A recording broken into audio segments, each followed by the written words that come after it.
Alright, so finally making another video. I'm kind of further back because if I'm close, I'm like really close. So I'm just further back. Mic might sound a little weird. I'll probably fix it in post-recording. But either way, this video I wanted to talk about management and kind of what it's like to manage a team. I know, hopping right back into it. Not even like a coming back video, which I'm very infamous for. There's a lot of them, okay? There's a lot of coming back videos. And that's because I get into... Here's the thing. I have a very perfectionistic style, so I want to make everything perfect if I can. That's why streaming kind of forces me to not do it. It's like, well, I don't have the option. With YouTube, the issue is I record something, and then I edit it another day. I'll record something like... Today's Monday. I record it Monday, edit it Tuesday, upload it Wednesday. Something like that. Or if I have enough time, if it's early enough in the day, I will record Monday, edit Monday, and then render it out overnight to upload Tuesday. The reason for that is because I typically get home, stream, and then my dad gets home, so I don't want too much background noise, so I typically wait till he gets to bed, then records.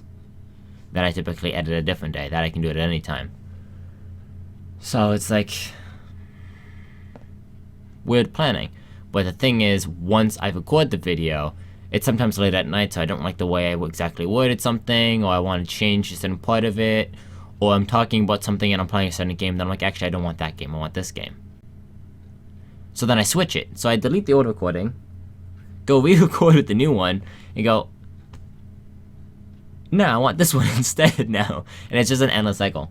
Like, I've been recording videos for the past year, just, they never got to the editing stage, because I went to go edit them, and then I started editing, and I was like, I want to reword that sentence. I don't want to remove that sentence, but I don't like the wording of it.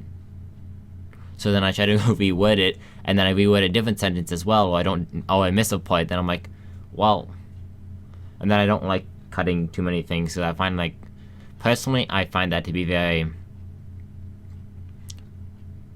deceiving in videos. If there's a lot of cuts in a video, something's off about it. It's typically what I've seen from personal experience. That's at least what I think on it. I just typically don't like it, so I don't do that many. Because I could honestly drag like the 3 projects together, throw them together, mash them together. It would look weird because my hair would be different. The clothes I would be wearing is different. So, either way, moving on to this video, rather than talking about my problems. I wanted to talk about management because a lot of people don't understand what it actually means to be a manager of a gaming organization, or a lot of people don't think it is necessarily a lot of work. It's pretty much the same as a normal management job. I haven't personally had any, but my mother's been in management before. I've managed group projects, and I can tell you pretty much everything a normal company would have to do, we're doing anyways. So I wanted to kind of break it down on some of the key things that we have to do, the things that we actually have to think about that people don't probably realize that we have to do. So if you're unaware, I was a content manager for FaTal for... It was originally, I was there for 3 months, and then drama broke out, and then I was going to summer school, so I'm like, okay, well, it's better if I leave anyways, do the drama, and I'm going to summer school, and I'm not exactly aware on what I'm going to have to do in it. So I'm like, hey, I'll just leave, settles everything, left. 3 to 4 months later, a whole bunch of people were asking me to join back as... I was the content manager, so they were asking me to join back as content manager. So I talked to the owner, joined back, got put in back to content manager, I think, like that month or a month after that. Then I ended up being bumped up to overall lead now this year. So this was actually like 2 years ago. And as of, I believe it's like March sometime. I think it's like March 30th. If we ignore the 3 months that I was out of it, I would be in FaTal as a content... Or I'd be in FaTal for 2 years. I believe that's when I joined. No, that's when I got bumped up. I got bumped up in March. I joined the November before that.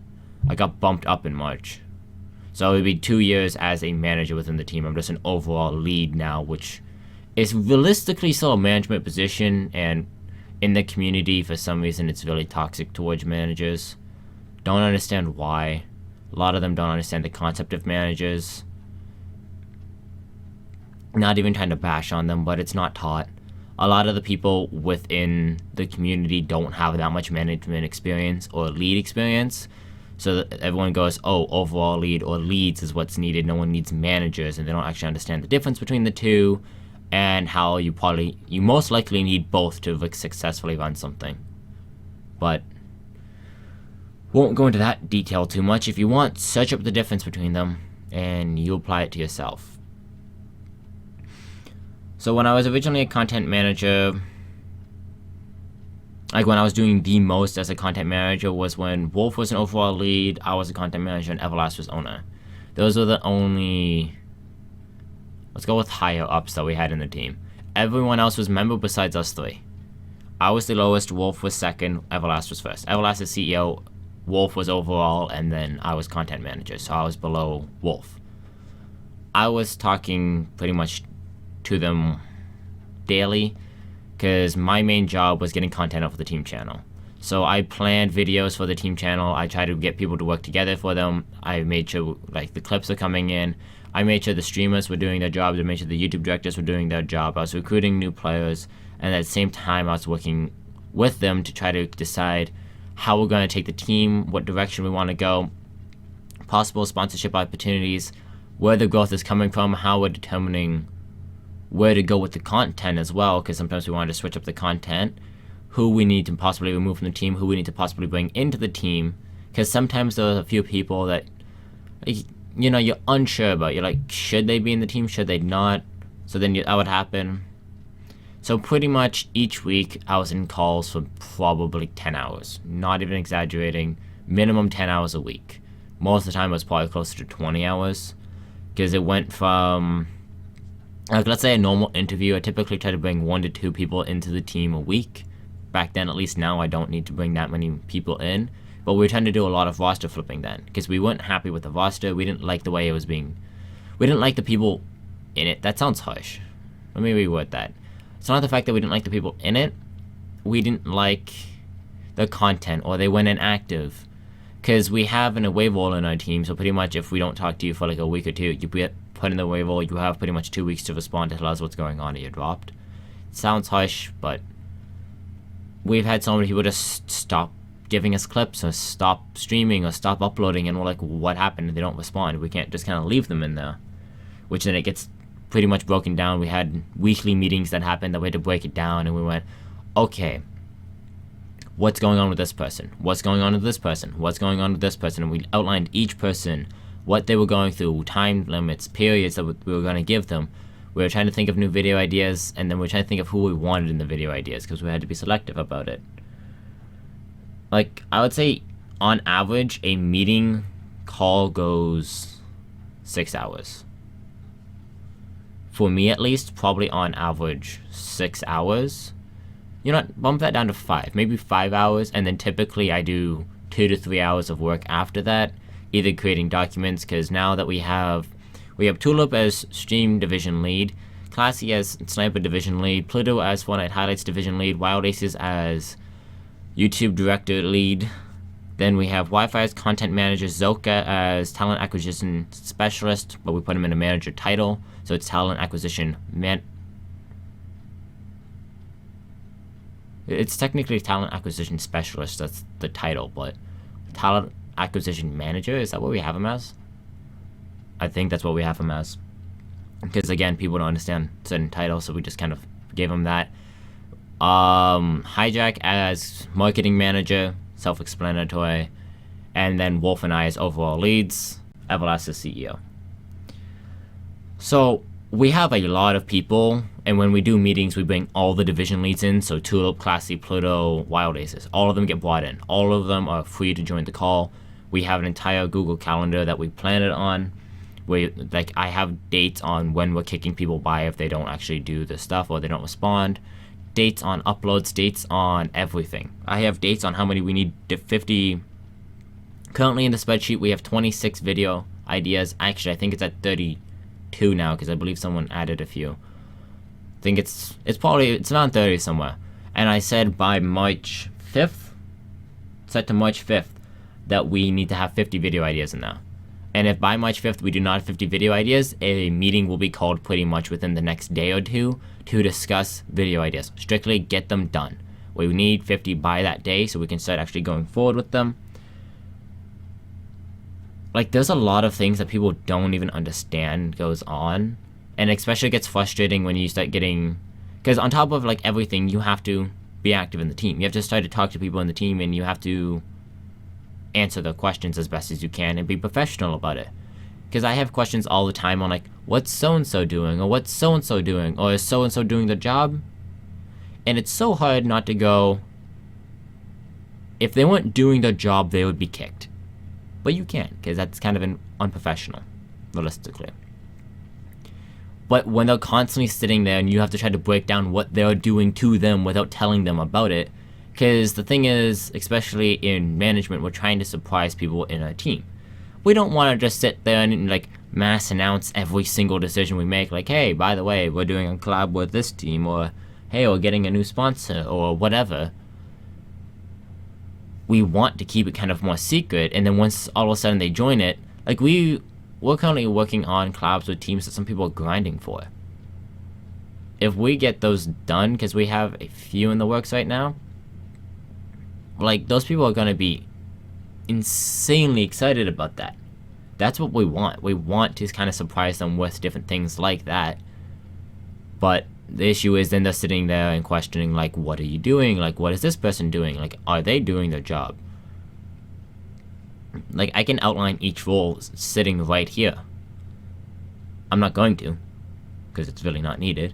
So then trying to get that balance of level of clarity and not giving away everything management's constantly doing, that's a very hard balance to find. Because at what point do you just say screw it and you pretty much just go into chill and tell everyone to be quiet and everyone talks? Like, at what point do you just let everyone hear every single thing that's discussed? And at what point do you just not let them know anything? Like, trying to find that balance of who can know what, and then trying to make sure everyone's doing their job still. Because it's very easy for people to be unmotivated when they don't think management's doing the job. Let's say Tulip, stream division lead. Let's say they think Tulip's not actually doing a good job as division lead. They might not really care. They might not feel like they actually have to stream because no one's going to check it.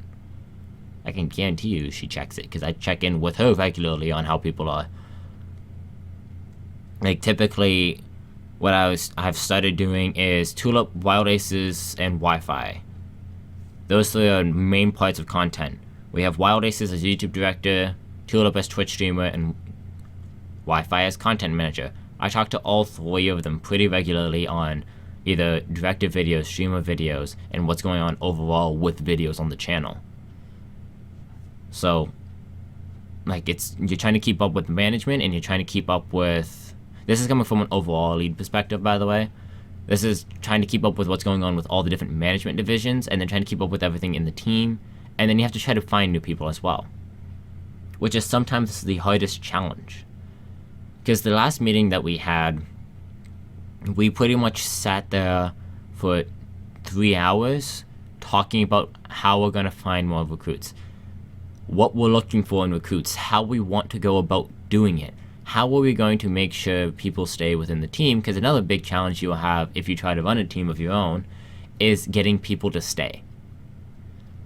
Because it's not like a normal job that you can just go, oh yeah, we'll pay you more, and they're going to stay.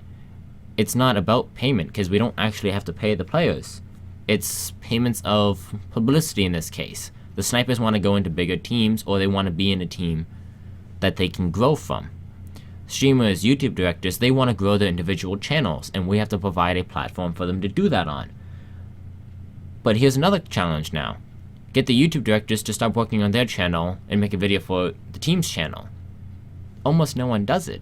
To try to get people within the team to now stop what they're doing, stop what work they're doing, to take on more work to help the team more, is now another entire completely different task. You could plan this banger video idea, which I've done a few times, and it just falls apart in front of you. I've done it before that I've got a whole bunch of people in a group chat, then I'm like, okay, when are we going to record this? And then like 1 or 2 people respond with a date, and then everyone else just kind of forgot about it. So to try to get that, to bring it together, to then to try to give it back to them, is also another challenge. So there's a lot of different aspects, and that's why I say it's a lot like normal management. It's not like you're just kind of sitting there. Like, I've had people tell me I sit here and just don't do anything. Well, so far today, I streamed 2 hours, and that's the only 2 hours I have played any games. Let's go with that. And I've had the entire day off. Other than that, I've been sending messages to people, creating connections, monitoring to make sure people's content is good, creating video ideas, creating documents, because we've now created, I think we're up to like 15 documents that's public to the team. One of them being a help us guide, which we outlined every single role. We typed every single role in. So we did a manager's role, we did an owner, overall, manager, division lead, YouTube director, streamers, COD snipers, Fortnite highlights, editors, designers, and a away role. And we outlined what each role is meant on doing. And we used generic words. For managers, we talked about how they have to manage their designated sector and make sure their designated sector is operating properly. And now, documents like that, like, I can sit there and type them by myself, but they don't get finalized by me. So even the smallest things, like let's say a document that we post in announcements. So anyone that's in the team that's watching this, any document that we post in announcements, remember, we put probably 3 to 4 hours of work into that from different people. Because let's say I sat there and typed that all by myself for an hour and a half, which I didn't. Everlast typed owners and overall leads, because I said it was unfair if I typed overall leads or owners, because I'm now designating the power of positions that I'm at or above. I did managers, I did division leads, he did Fortnite, he did Call of Duty snipers with Class C. Pluto and I did Fortnite highlights. He did designers and editors, I did streamers and directors, and I did away. I think I said I did division leads, yeah. So he did owners, overalls, editors, designers, and Call of Duty snipers. I did managers, division leads, streamers, YouTube directors, Fortnite highlights, and away role. And then we went through rules. We went through rules. We created, I think there's 8 rules currently, and we're adding to the document with different rules that people have to follow within the team. We outlined everything there. We have all the links to our sponsors, the sponsors' websites, what codes to use, how to promote it. We have an entire members drive with every document that they would need. So this has all the PSD files for our team, banners, overlays, things like that that they could use. Realistically, they ask us for them and then we can get them made. Sponsorship panels, like anything. Intros, outros, everything's there. Then we linked also the Fortnite highlights. So we have 5 different drives, I believe now. We have a streamers drive, a Fortnite drive, a Call of Duty sniper drive. We have a final Team Tosh drive. And then I think we have... No, we never actually created that drive. Never mind. It's something I thought about. Haven't brought it up yet. Need to bring that up. But we have 4 drives then right now. That we have in that drive different folders. We have an upload clips here folder, which is actually for everyone in the team. Then we have a management only folder. So this is pretty much where we drag clips, and we actually have a folder per person, per name. So we will start sorting the clips per name. Typically we want them to put it in their name. Not always happen, or it doesn't always happen, but we do that. Then we have to go through them. We watch them. We try to figure out if they're 30 FPS, so we start downloading them, make sure they're 60 FPS, because editors actually charge more for 30 FPS, and if they find out they're 30 FPS once we give them the project, makes things weird. So then we have to give them those projects, make sure all the files are good, send them, get the editors to do them, and then give them back after payments and stuff, right? Depends on what it is. Then we also have like Team Tosh folders, so that we would have to outline which is Call of Duty, which is Fortnite, how we're going to balance it, how many clips we want. Like, this is all things that get discussed during meetings, by the way. Like, so we make a ton of documents, especially, I'm talking from our perspective now in the team.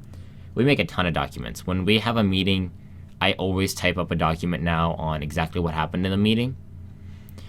Wolf does a log in the actual management chat, so if you're actually in our server, you'll see a FaTal chat, which has the main server, so it has FaTal chat, media, links, Twitch live announcements, and YouTube announcements, so YouTube upload announcements, Twitch live announcements.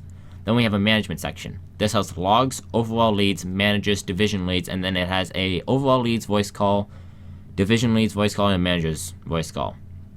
In that log channel, we actually have it on like dates on what officially has been approved, what's not been approved, stuff like that, on just ideas and concepts.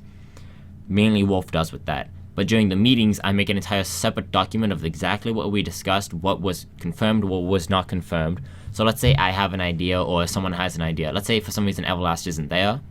If I can sign off on something, I can confirm it. If I can't, I have to pretty much leave it there, and then I talk to Everlast, and then I will update it, and I'll let everyone know in division leads that it has been confirmed if it has switched. Things like that constantly go in and out. I currently have a document shared with Wi-Fi, Wolf, Everlast, and... Actually, no, I think this is just Wi-Fi and Tulip of potential streamers that we're going to be looking at. I have the names, the Twitch, and the Twitter links, and then I have who's approved of it. Because the rule with picking up people to our team, at least, is any division lead and managers are allowed to. Wi-Fi is allowed to pick up only two, so they're allowed to pick them up with approval. Anyone in managers or division leads must get approval from someone within that sector. So let's say streamer, Wi-Fi is actually allowed to approve. Wi-Fi and Zoka are allowed to approve. We said Hijack couldn't because he does not directly get involved with members in the team. He's a marketing manager. He should not necessarily... We said it was fair that he didn't have too much of a say on recruitment process. Wi-Fi, we said, has recruitment power for YouTube directors and Twitch streamers. Should be his main focus, content manager. That is the content. That is the main core of the content. Montages, yes, is technically content for the team video, but we have separate division leads for that, and that's where Wolf, Everlast, and I come in. Zoka, his job is legit to recruit. Talent acquisition specialist, recruiting manager. He recruits. So we're like, yes, it makes sense if he can sign off on it. And then obviously Wolf, Everlast, and I are allowed to bring people in. We don't actually have to cross it by anyone though, because the only people that can actually make links, because we're very particular on creating links to the chat.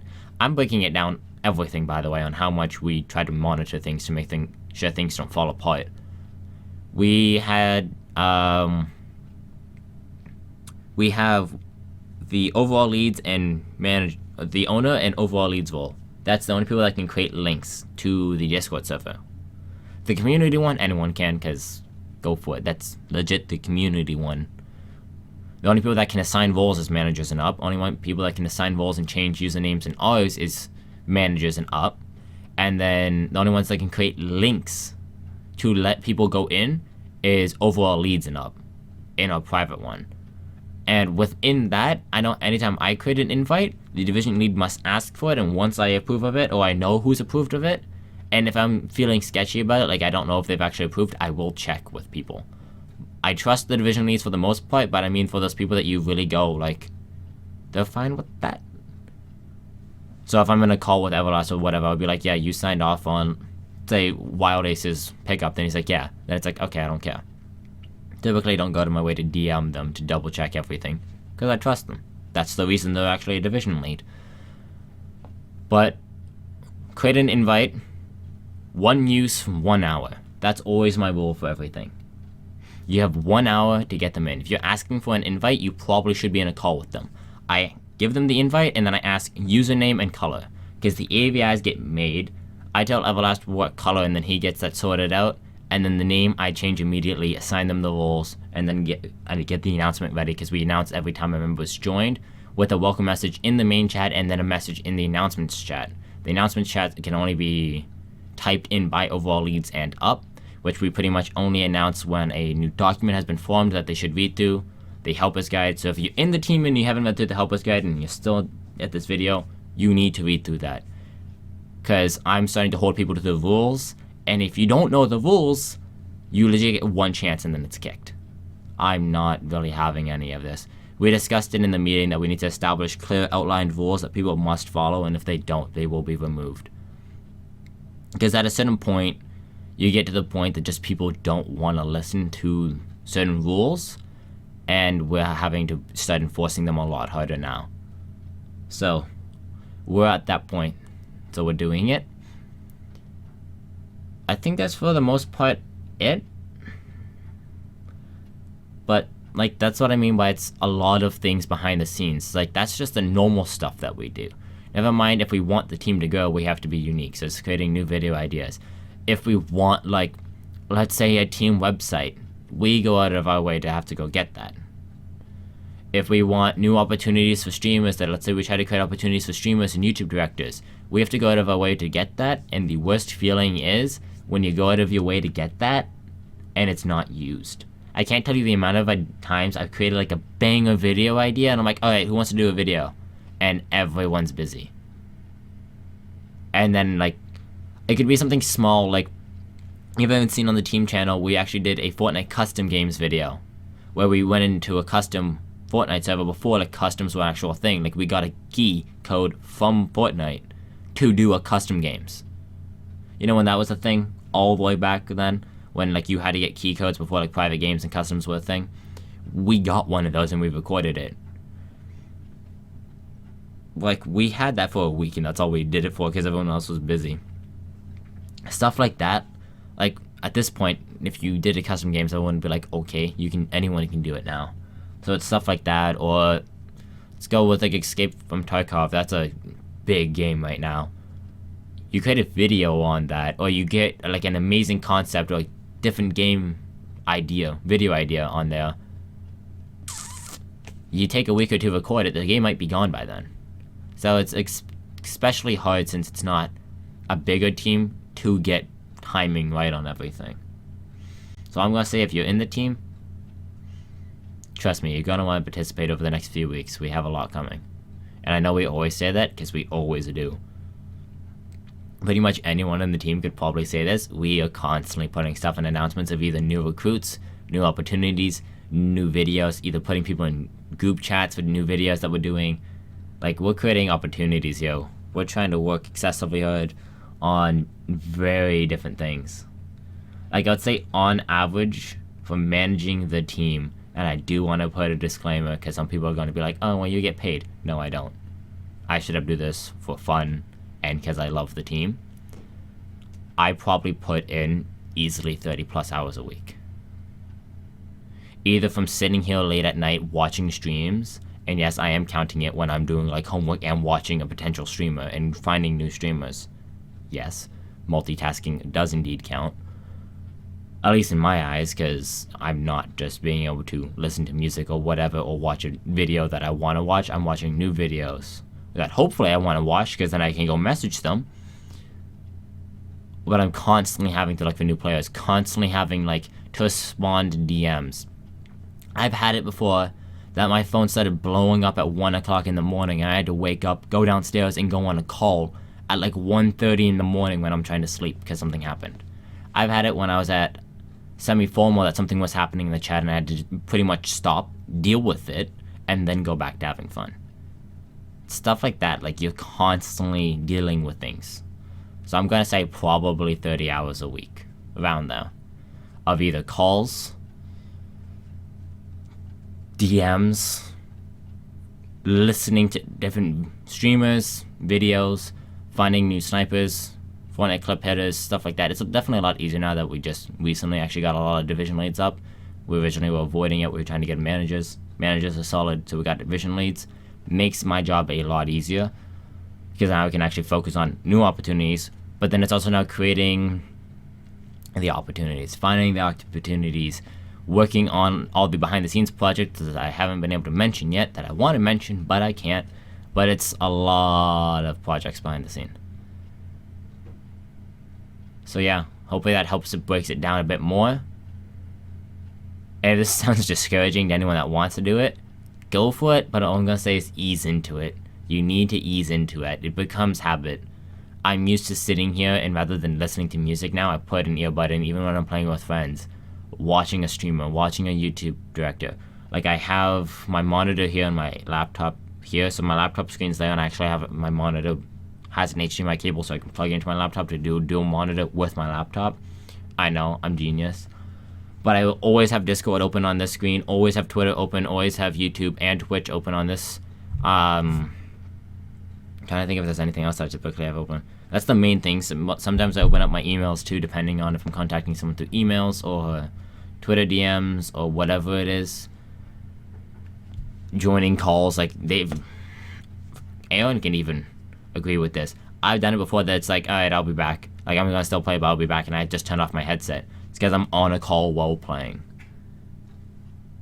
You learn how to balance it. So I would definitely recommend going into it if you want to. But overall, if you have any doubts that it's different than normal management, I'm gonna say you're wrong. The only difference is the age group you're working with, which arguably could be harder. Because with management, you're working with an older age, they're under contracts, under agreements. I'm working with an age group of around probably 10 to 30 is where majority of people fall under. Which, yes, once you get into the like higher 20s to 30s, it's not that bad. But under that, none of them are under contract, none of them are under agreements. They don't need to be professional. We have people on a team that would blow up, that should be in huge teams. They just have no professionalism to them, and they think they do. Like, it's a lot harder of a group to work with in some cases. Hopefully you guys enjoyed. If you did, like the video. I want to know your comments on it. I'll answer any comments if you have questions about what else I do in the team, or any questions about certain areas. I can go into it a lot more because I'm just kind of doing an umbrella talking about it. But yeah, have any questions, leave them in the comments. Like the video if you liked it. Dislike it if you didn't. I want honest feedback. And yeah, hopefully I'll go back to regularly uploading. And hopefully I see you then.